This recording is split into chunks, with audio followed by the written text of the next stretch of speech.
What is the significance? We just throw that one sec. Thanks. Yeah, sorry. Mr. maybe you'd like to say a few words to kick things off? Yeah, well, obviously today we're marking the fact that the last time in which the Senate delayed a piece of government legislation was in 1964, when I think I Wanna Hold Your Hand was the Beatles' #1 in the beginning of that year. But I think more seriously, we have run a campaign that's been all about informing people, and we're getting a very clear sense that at this point in the campaign there's great engagement. People want to be part of what is really significant political change and indeed institutional change with the new Court of Appeal. And we're getting a sense that there is growing momentum, and more people are concentrating on the importance of this decision. So as we enter the last week, we want to keep up the pressure. We have had a very successful National Canvass weekend this weekend, and I think our case is compelling. At this stage, I think people realise that the Senate is a body for which the vast majority of people have no say in its creation. It isn't an effective unit, and what other countries have done and what Ireland is determined to do is make the Dáil, the chamber elected by everyone, an effective organ for parliamentary scrutiny. So maybe Sam, you just comment. No, I think we're obviously into the last phase here. The last time the Seanad stopped any piece of legislation for a period of time was about 22 years before my birth. It's been largely irrelevant since then. There was a political consensus on that irrelevancy in the run-up to the last general election. Unfortunately, some political parties have flip-flopped for their own political opportunism, but we're very determined to go through with our commitment to the Irish people to ask them next Friday to abolish the Seanad, and to actually make sure that it's only those with democratic mandates from the people who have a say in how our laws are formed. Minister, people are looking forward to the debate on primetime on Tuesday night. Why is the Taoiseach declined to take part? Well, as you know, there has never been a referendum debate in which the Taoiseach has taken part, and that is for a very good reason. This isn't a personality contest. This is an issue where the citizens need to make a choice about proposals for constitutional reform that are put before them. We pledged, as part of our 5-point plan on which all of Fine Gael stood, indeed the Labour Party, Sinn Féin, and at that time Fianna Fáil also pledged that they would put this proposal to the people, and we are delivering on that pledge, and that's the way that this is being conducted. As Director of Elections, are you taking part in the debate, or is anyone from Fine Gael? I think obviously we have to wait and see what format is decided for that debate. We will debate, indeed the Yes side will debate. There's many strands to the Yes campaign. The Yes side will debate at any forum that is established. Have you been asked to by RT?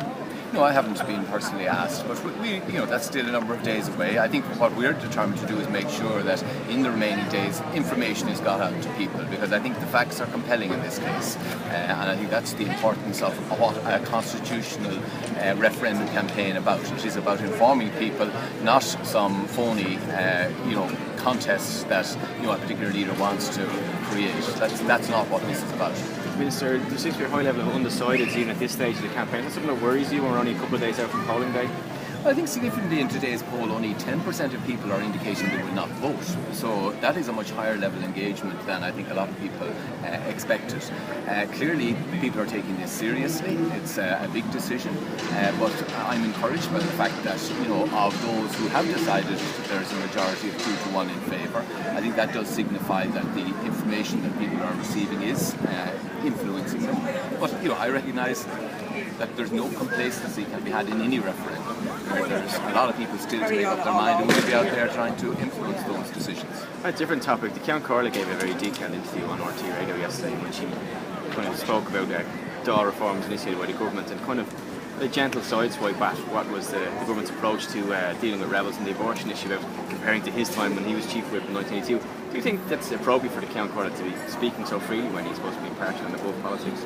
I think the Count Corley is a politician of great experience, and I think people value the independence that he has brought to that position. But of course, I think parties make their decisions on commitments that candidates make. It's in our case, people when they decide not to follow the whip, it is a self, if you like, inflicted decision that they remove themselves from the parliamentary party. But Count Corley is a very seasoned parliamentarian and well worth listening to. One final question, guys. The poll out today as well says 1/3 are undecided in terms of the Seanad. What are you going to do this final week to try and convince people?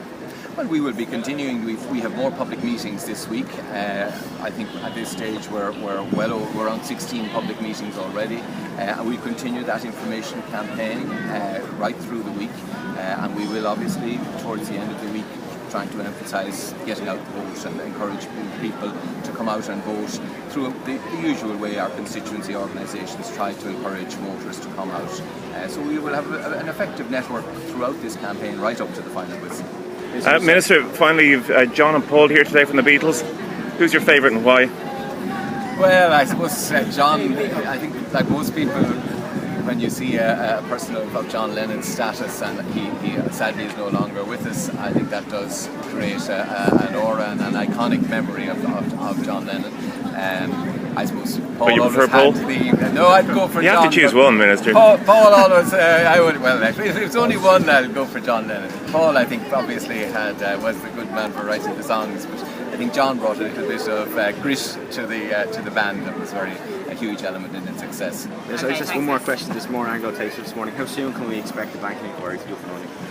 Well, obviously it's in the hands of the Oireachtas, and that is, the government is very clear. It's not the government who decides either in terms of reference or the approach to be taken. It's a matter for the Oireachtas, and I think that's an important part of all reform, because you're seeing the Oireachtas as TDs in their own right, shaping that. But I think there is an eagerness that the facts be out there.